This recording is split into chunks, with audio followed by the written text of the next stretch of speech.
We'd now like to invite the following guests, the panel speakers, on stage on women empowerment in South Asia. May I invite Chairperson Dr. Anju Mary Paul, Associate Professor and Head of Studies of the Global Affairs Major, Yale-NUS College, Singapore. Ms. Rasheda K Choudhury, Executive Director, Campaign for Popular Education and former advisor, Caretaker Government of Bangladesh. Ms. Aisha Khan, Chief Executive, Civil Society Coalition for Climate Change, Pakistan. And Ms. Vani Tripathi Tikoo, actor, producer, and member of Central Board of Film Certification, India. Ladies and gentlemen, let's all welcome the empowered women. Please come, join us.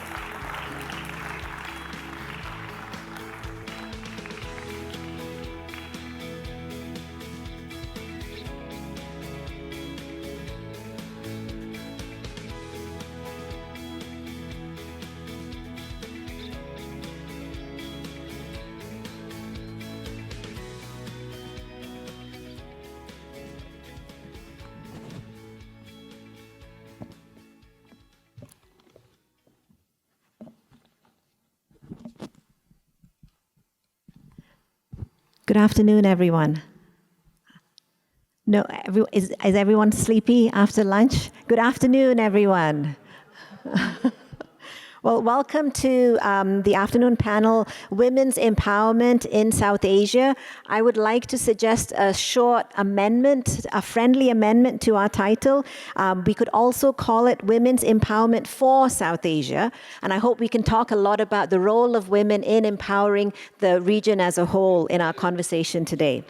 We have with us a really distinguished panel of speakers, and I'm very excited to hear remarks from all of them. I'm going to introduce each of them briefly in a minute, but first, I want to thank Minister Raja for her really wide-ranging remarks on the situation of women in South Asia and also the situation of women in Singapore, which really got us off to a great start. I want to add to some of her comments, speaking about some of the good news and the bad news about the situation of women and women's empowerment in South Asia.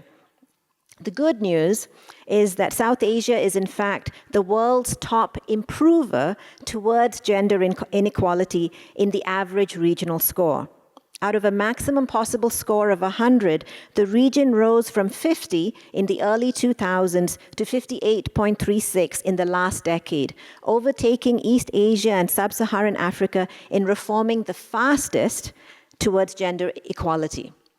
There are other pieces of good news, as Minister Raja mentioned, such as, for instance, the fact that the maternal mortality rate in South Asia dropped 65%, from 550 per 100,000 live births to 190 per 100,000 live births in 2013. So there is some good news to be happy about. But there's a lot of grim news as well about the status of women's empowerment in South Asia. When we look at women's employment in South Asia, that has in fact declined between 2005 and 2015. It declined 5% a year in India, 3% a year in Bhutan, and 1% a year in Sri Lanka. And this is worrying because when women earn a greater share of household income, children are healthier and they do better in school. In the domain of female infanticide, there continues to be a stark problem with the status of girls and daughters in South Asia. The dowry system frames daughters as an unaffordable economic burden to many families. In India, the sex ratio at birth is 112 males to 100 females. In Pakistan, it's 105 males to 100 females. And in Nepal, it's 104 males to 100 females. And there are many other domains in education, in government, in health, and in the media where we might see both good news as well as bad news. What we have gathered today for you is a distinguished panel of speakers who can speak to each of these different domains where we can see both steps forward and perhaps steps backwards in the case of women's empowerment in South Asia. Our first speaker, Ms. Rasheda K Choudhury, is a leading policy voice in Bangladesh with nearly 3 decades of experience working within and outside the government. She is the executive director of CAMP, a network of more than 1,000 education NGOs in Bangladesh. She is a member secretary of Education Watch, the largest academia civil society initiative that regularly reviews the status of Bangladesh's education initiatives. We are also really lucky to have Ms. Aisha Khan, who is Chief Executive for Civil Society Coalition for Climate Change and the CEO of Mountain and Glacier Protection Organization based in Islamabad, Pakistan. She has more than 18 years of experience in development work, building resilience and reducing vulnerability in underserved communities. In 2019, she was awarded the prestigious Bright Award for Environmental Sustainability. And last but not least, we are very lucky to have Ms. Vani Tikoo, who is an actor and producer by profession and one of the youngest ever members of the Central Board of Film Certification in India. She is a social political activist focused on encouraging the participation of women in politics. And as an actor, she has about 50 plays, 40 TV serials, and 6 films to her credit.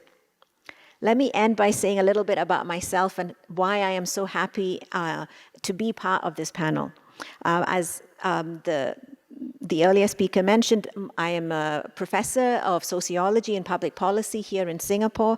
I teach at Yale-NUS College, but I was born in Kerala. I am an Indian citizen, and questions of gender play a significant role in my own research. More personally, my father is a gynecologist who continues to work in Kerala, and he started the first state-level maternal mortality audit in Kerala, the first in the country, which has helped to bring down the maternal mortality rate in India. So this is a topic that's very close to my heart, and I'm very happy to be part of this conversation. Now, the way that we're going to run this panel is we're going to let each of our speakers have about 3 to 5 minutes to give their introductory remarks. And then as the chair of the panel, I have the prerogative of asking a couple of questions after their remarks. And then we're going to open the floor so that all of you can ask your questions as well. And I'm sure there will be plenty of questions. So first, if I could invite Ms. Rasheeda to give her remarks first. Thank you. Thank you, my moderator, and thanks to our minister, she is gone. But thank you so much, particularly to the government of Singapore for hosting us, and thanks to everybody present here. There is a number of dropouts, though. In schools, we see dropouts. So, but courageous men in a women's session, all women's session. And that's, with that question, I wish there were a man in our panel, because why only women's issues are to be discussed by women only? Because these issues are related to everybody, generation after generation. With that kind of question, particularly the diaspora should start a little bit of soul searching, and even the Institute, special thanks for thinking about a women's panel, but on empowerment of women. Oh, by the way, this morning there was this question about why not women in cricket. Women's cricket team is emerging in South Asia. Probably India has beaten us in the final. Under 19, Bangladesh is beaten by India in the final. So cricket team, women's cricket team is also coming up. With that question, why women's issues are only women's issues? That is not acceptable only for a women's panel. I would like to start saying that women, South Asian women, are emerging in all sectors. Economy, look at South Asia, India, Bangladesh, Pakistan, everywhere, including foreign exchange earning. Women are the main contributors, agriculture sector, everywhere it's coming up. Politics, South Asia is a fascinating region with leaders like Srimabho, Indira Gandhi, Benazir Bhutto, and now in Bangladesh. For the last 3 decades almost, a woman head of the government, unheard of in history, or unheard of even in civilization, woman ruling a country for almost 3 decades. So, but still, what is happening in terms of social leadership, because I've been an activist and working with grassroots communities, particularly in education and awareness raising. Do we really mean, or does increasing participation mean empowerment of women? That's the question we have to ask everybody. Because participation and power, two different sides. If it's not together, then increasing participation of women may not bring in empowerment. That's where we need to focus at all levels. Particularly, we have leaders in the parliament, as we know, Pakistan, India, Bangladesh, Bhutan, Nepal, Sri Lanka, everywhere. But do we have a critical mass at every levels, from national to subnational to grassroots level? That's another question we have to ask ourselves. Do we have the critical mass? Because it's important to have leadership at the policy level, but it's even more important to bring in leadership from the grassroots or community level. And then Bangladesh. It's really doing fine. It's saying that this Asian Development Bank's recent thing that Bangladesh is going to be the next Asian tiger, eclipsing India, Vietnam, and even China, 8% growth rate. But it's still grappling with poverty, grappling with poor infrastructure, and grappling with violence against women. That's another factor. So we need to look at those issues when we talk about empowerment of women, because story of leadership is one, the story of underdevelopment, deprivation, and discrimination is another one. So because I'm coming from the community level, I would like to share this story, how community empowerment could really empower women, collective bargaining power. It's a coastal belt of Bangladesh. It's a small village, fisherman's village, 40, 45 households. I've been working with them for the last 10 years. Then 2 years back, I had to go there. And because this village, they have everything, 3 square meals a day and everything, children are going to school, family planning acceptance rate higher than average, national average. But when I asked them, well, violence against women, are you beaten by your family or husband? They didn't have any pretense. They said, yes, of course, all of us, beaten by our husbands. Okay, then what sort of empowerment does it mean? I didn't check with them, but I came back. But they took it seriously. Within 1 week, there was a 25-year-old woman mercilessly beaten by husband. She was pregnant and bleeding profusely. She had to be taken to the hospital. Then these women got together and went from door to door, talking to each and every leader of the village. Nobody listened. Okay, fine, this is a regular story. Then you know what they did? They sat together, decided to go for a no-cooking strike. Okay, in a coastal village with fishermen community, they have to have meals when going to Bay of Bengal for fishing. So for 3 days, they continued this strike. And these village elders or leaders, men mostly, they had to come to them and said, sorry, it will never happen again. And it has never happened again in that village. So this is the collective bargaining empowerment struggle that we need to focus on when we talk about real women's empowerment. And leadership, again, when Nelson Mandela in 1997, when we were organizing a meeting in South Africa, and he was there, and he was being introduced to all the lineups, that she is the leader of her association, he is the leader of his union, etc. 17 of us from 16 countries. Then he said, commented after 2, 3, there is no point in being number 1 unless you develop number 2, 3, and 4. And that's where I suppose women's empowerment should boil down to. We need to develop more and more leaders at all levels, if we really mean empowerment of women. Thank you.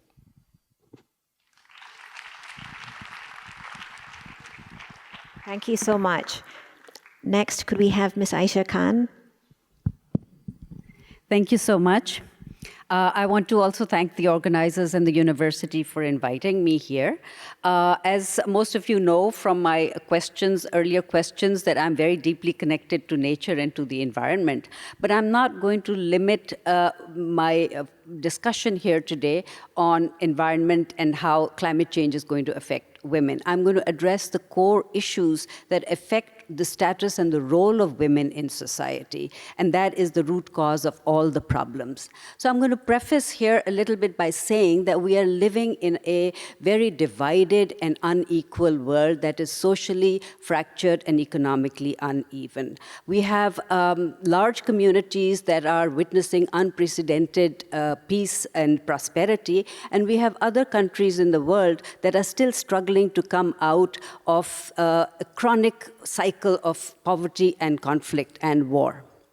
So it is in this context that we need to look and frame the situation of women as it has persisted so far, and how do we project and see it in the future. So for any meaningful discussion on women, I think it's very important that we contextualize it in the prevailing socio-economic, cultural, and religious and geopolitical realities that exist in our region. There are a couple of concepts that I want to share with you that are dominating the cultural and social landscape in South Asia that go against women. One of them is to link it her dignity with economy. We tend to think that, economic empowerment or social standing or occupation in positions of authority should lend people dignity. We have to shift from this perception drastically, because in the world that is emerging, and since I come from the climate change perspective, I always see that we are going to be living in a world with a burgeoning population and a shrinking resource base. And this is going to pit vested interest groups against each other for grab of resources. This is also going to result in demographic shifts and in societal strife. So in this context, if we start linking empowerment of women with economic gain or with her participation in the labor market, we are going to rob her of her dignity. So we need to start now a separate discussion. We need to shift focus from economics and start a discussion in which we put women right in the forefront and link it directly with her right to opportunity, access to resources, and freedom of choice as fundamental human rights. Human rights is all about freedom and equality, about dignity and respect. And dignity and respect has nothing to do with age or with employment or with your belief systems or with your social standing. Every citizen is deserving of the same dignity and respect in society. Now, what we tend to do in South Asia, because women are a heterogeneous group, they are brainwashed systematically from day one into thinking that aspiring for equality is perhaps immoral or sinful, because it is this web of, or should I say, insidious web of societal values and cultural and traditional barriers and perhaps even regressive and coercive interpretation of religion that handicaps them psychologically for even aspiring to become equal partners. So we need a fundamental shift in our thinking, without which we are not going to emerge and break this vicious cycle. The second thing is the stereotyping of women. In the past, and we have people from the industry here, so we will hear more comments on this. From what we see is that subservience of women is seen as a virtue, and her sacrifices are also viewed as an act of nobility worthy of being eulogized. And this image was reinforced by the entertainment industry, glorifying the self-abnegating role of woman, putting it in her mind that that is her status in society. And if she violates that, she's going against the fundamental norms of the society. And perhaps these concepts are alien, they're foreign, they're not true to our culture. So we need to start thinking in terms of dignifying the role of women and separating it, delinking it from economics and empowerment, and giving her dignity and respect. Because to me, personally, there is nothing more degrading and humiliating for a person than to be stripped of your dignity or sense of self-worth. It takes away your confidence, it kills your motivation, and it lowers your level of ambition. So at the end of the day, what you're left with, it's like a slow dying of the soul. You're left with a hollow shell filled with emptiness. So I do not see a vibrant South Asia or an innovative South Asia when half its population is living a life that does not have dignity, self-worth, and self-esteem. So those are some of the aspirations that we should have for a vibrant South Asia, and it is very much possible because we are uniquely placed right now to blend the old with the new and to create a new society which is progressive, which is innovative, which is socially equitable, and which is gender balanced.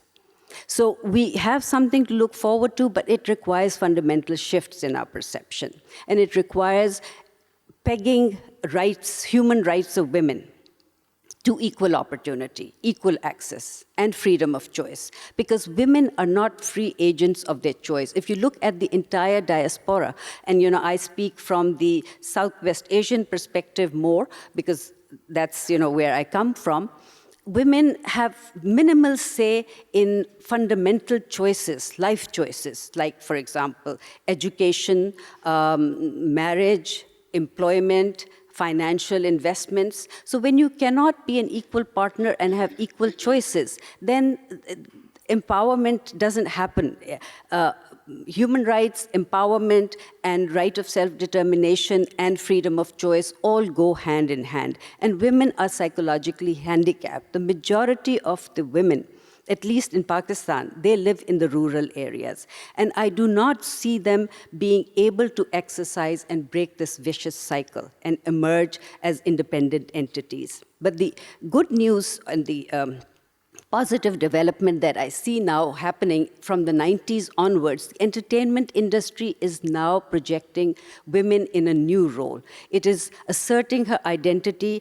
It is making her break barriers. It is showing her as being an agent of her own life, independent in making her own decisions. So these are positive trends.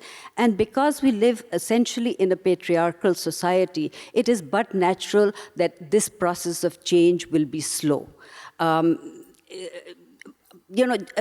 Broadly speaking, the perception that people have in the South Asian context is that its cultural construct is very rich. We look at the family ties, we look at the social networks, we look at the economic relationships. But underneath this idealistic conceptualization is the harsh reality of the divisions and discriminations. And that is where the heart of the problem lies. We need to work together to remove this discrimination and give women a sense of dignity and respect. Thank you.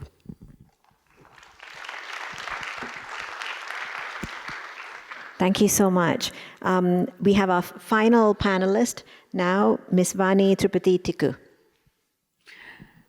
Good afternoon on a warm, balmy afternoon in Singapore with half the hall empty. I want to first have a round of applause for all the men sitting in this room, because without you, this will be a checkered narrative.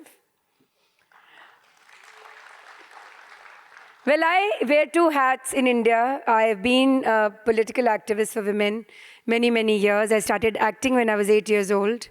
And a filmography and theater work which lend itself to characterization of women in many, many, many plays and films and, so on and so forth. But, each time India comes up as a definitive reality for where women are, we always look at the present and we forget the past.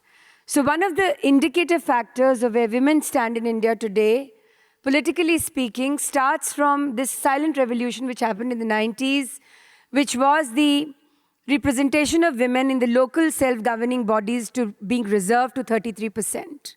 Now, at that time, everybody said there's a word used in Hindi called Panchpati, which means the 5 men in her life: the husband, the father, the brother, the nephew, the so on and the so forth. And the first allegation against her, very much in that reserved, consciousness of election was, oh, it's the Panchpatis which will rule. She'll probably just be representative of a stamp, which will be probably, stamping the panchayat, that is the local self-governing, papers for governance or society, community development and education and so on. So maybe the first election did belong to the Panchpatis, but a university like yours did a very deep survey and a study for a couple of years which came forth.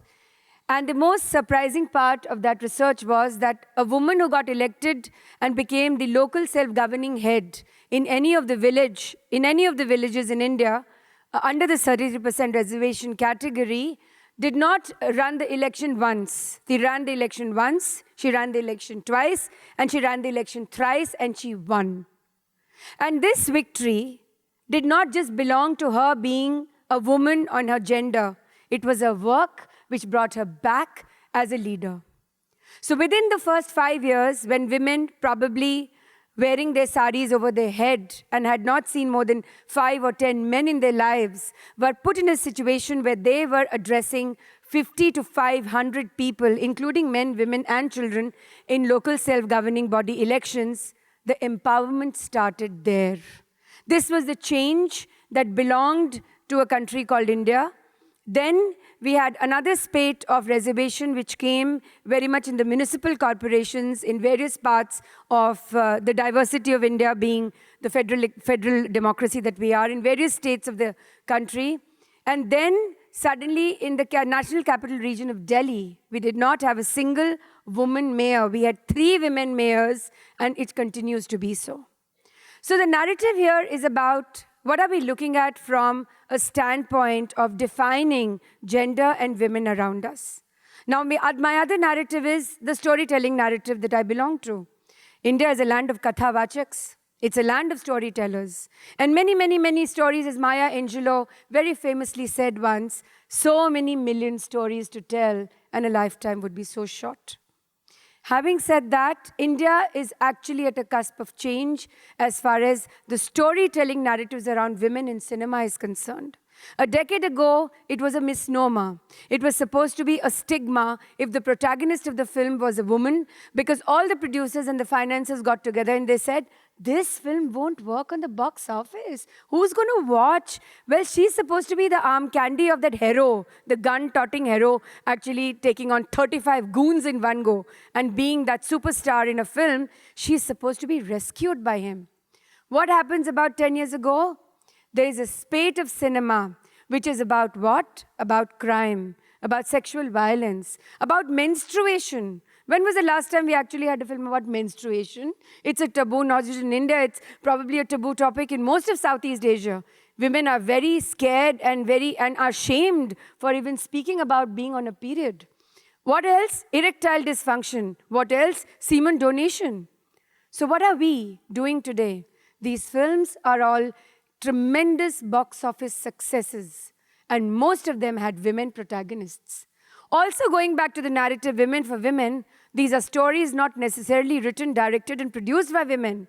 These are stories written by men who stand with those women, those big stars who have challenged themselves to be in that ugly spot of portrayal. And do not judge me for saying that. When I say ugly, these narratives are real. They are not pretty. She is not the hourglass figure who was rain-drenched 20 years ago singing to a melodious tune in cinema. She's somebody who belongs to and wants to go beyond the shackles of patriarchy and misogyny that she has been facing most part of her lives. So it's that decades of struggle which is now finding this narrative, and this is the new change. The other change is the democratization of content, which what we call is OTT. What is Netflix, Amazon, and so many of these portals doing? They are creating the consciousness around women, stories which were never heard of, stories which were just whispered in each one's ear because they were about feminism, they were about gay rights, they were about all those things that women were never supposed to be discussing in public. So if this is the cusp of change, this is still early days yet. And why do I applaud the men in the room? Because for all our suffrage of women's rights, policy will still lie with the men. And if we were to keep them out of this room, we will not just throw away that opportunity, which is what I called a shared collaboration. We have to collaborate. We have to be together with them. If they do not understand, it is upon us to make them understand, not by violence and not by throwing them out, but by creating that communicative paradigm, that collaborative communication where we can sit across the room, discuss what issues and challenges we face together. And those challenges is the new narrative that is emerging today. So whether it is politics, whether it is societal issues related to societal influences, and whether it is so much of the economic empowerment we talk about, we will have to sit together. We will have to be there for each other. Yes, there will be so many people who will be judging us. There will be so many of those men and women who will be saying, well, let's see whether she has the capacity, the capaciousness to stand, upright and say what she wants to say. But that confidence cannot be a monolith. It has to be a collaboration, and I think that's the only way forward. Thank you so much. Thank you so much to Vani and to all three of the panelists for such rousing speeches and commentary on what we can do to improve the status of women in South Asia. We only have 10 minutes left, unfortunately, so I want to make sure that we have time for audience questions. So I'm going to limit myself to just one question and to take the clock back a little bit and not talk about women, but talk about girls, talk about baby girls, talk about daughters. What is the one single thing that you think we need to do to help improve the status of girls and daughters in South Asian families? To all of you. Anybody? I have a 19-month-old baby. And when she was being born, I actually went to my gynecologist and I said, it better be a girl. So she just looked at me, are you okay? What do you mean it better be a girl? It's in my hand what gender she belongs to. I said, no, we're not looking at sex determination here, but it better be a girl. So what I mean to say it better be a girl is we are a country where we speak about Durga, we speak about Kali, we speak about Shakti, we speak about the power of the woman form in terms of the deities. I think it's time that we remember and we tell our daughters, you are a human first. And all the reasons for you, your growth, your progress has to be humanly possible first. Be a human first, everything else comes later.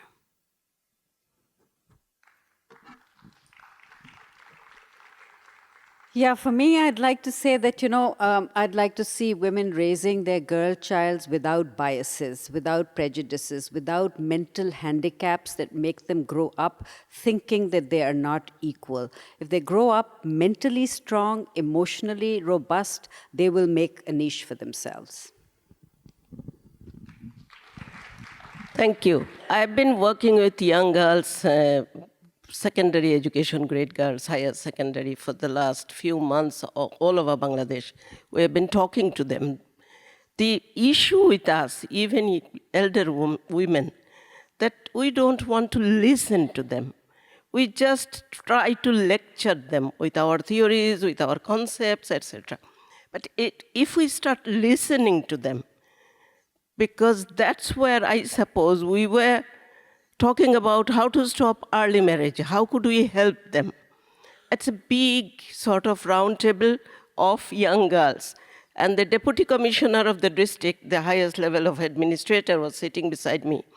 I was asking them, the deputy commissioner was saying, okay, the so-called eve teasing, you are dropping out from the school and you are blaming them for eve teasing. Do you need counselors in schools? The girls responded, we want to be in school. We don't need counseling. Please go for counseling those boys and our parents. So we have to listen to them.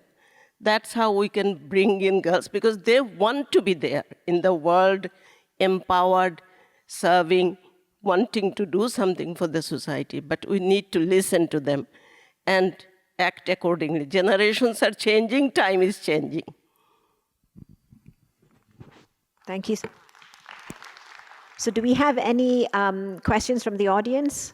We have a lady over there in the second row.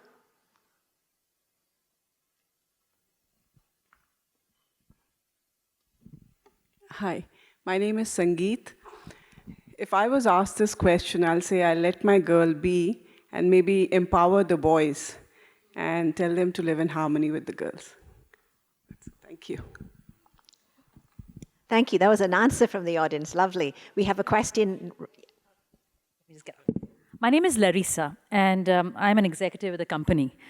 I still believe that we as women have stopped respecting the mother in us, you know. We, from a childhood of a baby girl, plays with toys, with home stuff, with babies. And that's the instinct, the natural instinct of us. And I think it's a very important role to be a very good mother. The government should encourage women who are home-based to be incentivized through tax cuts and all, because that is where our future generations are going to come from. So I don't believe that we all should be looking at having women employed. We should encourage women to be more good mothers and good householders. It's a beautiful job, and that's important to be considered also. Thank you. So that was a comment? Just an annexure to that. We also don't celebrate the multitasking abilities that women have. They bring up children, they look after their homes, and they also work. It's also compartmentalized now. I'm a homemaker, so I'll only do the dishes, I'll only do the cooking, and I'll look after the children. I'm supposed to be the CEO of a company, so I'm only going to be at the company, I'm only going to be working with my staff and somebody else. There's such a tremendous amount of multitasking that women do. And it never gets spoken about because it's supposed to be just one of those regular things that you're not supposed to be endorsing. I think endorsement of the fact that there's so many, it's almost like playing 7 roles within a role. And that kind of characterization should definitely be celebrated and endorsed, and we should do so. We should. I mean, even if it means you have to go out and speak it on your own, maybe we need to do that too. Absolutely. Do we have any more questions? In the back?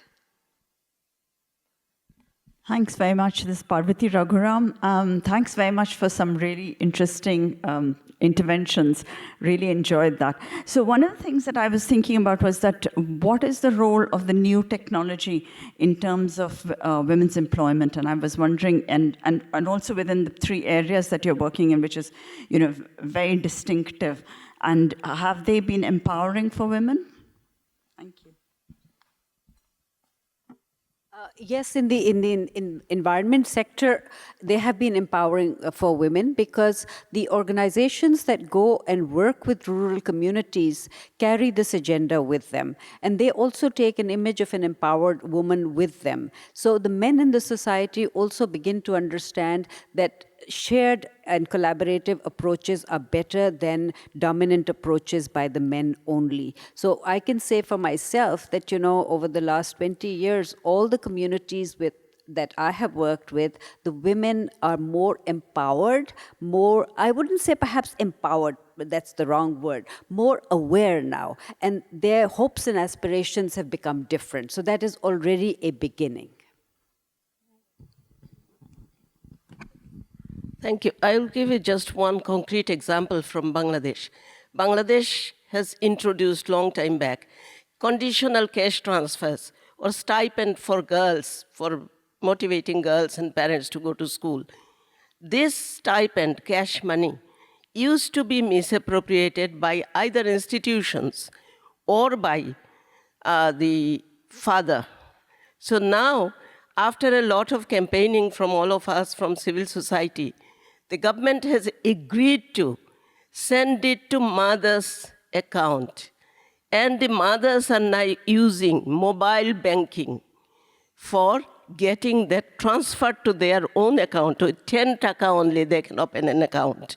So they are using the mobile technology for using that money for their daughters. And mothers are never misappropriating it or not using it for their girls. Well, in the storytelling or the entertainment sector, it's absolutely a revolution which has happened because of technology. You really don't need a 150 people unit and a camera which would cost millions of dollars, you know. You actually can just shoot a film on your phone. And I think that kind of choice, that kind of democratic way of, creating content has helped women the most. I must also tell you that whatever we say, whatever we call Bollywood, I completely disagree with that term, but it's a universally used term, which almost is a mom and pop shop, of traditional filmmakers who will absolutely not allowing either women or people who did not belong to that industry, that itself is decimated because of this new advent of technology. Today, women can write stories, scripts on their phone. They can edit cinema, films, short films, documentary films, even feature films on their phone, and they can actually go and shoot on their phone. So, I mean, never ever before, in terms of cinematic, consciousness in a country like India, we have so many young filmmakers who are women, who are also under 35. I'll underline this. I was recently a part of a survey which was conducted pan-India, where we figured out that between 30 seconds to a 30-minute to a 300-minute content creation journey, it's mostly women, and they are all under 35, and they're raring to go. So technology could not have played a larger or a bigger role anywhere else than it is doing in terms of creating content in India right now. Thank you very much. We are unfortunately at the end of our panel. Can I ask the audience to put their hands together to thank a wonderful group of panelists? And thank you also to ISAS for having this panel and organizing this panel in the first place. Let's hope that this will be a regular feature in future conventions. Thank you, everyone. Thank you, panelists. Thank you.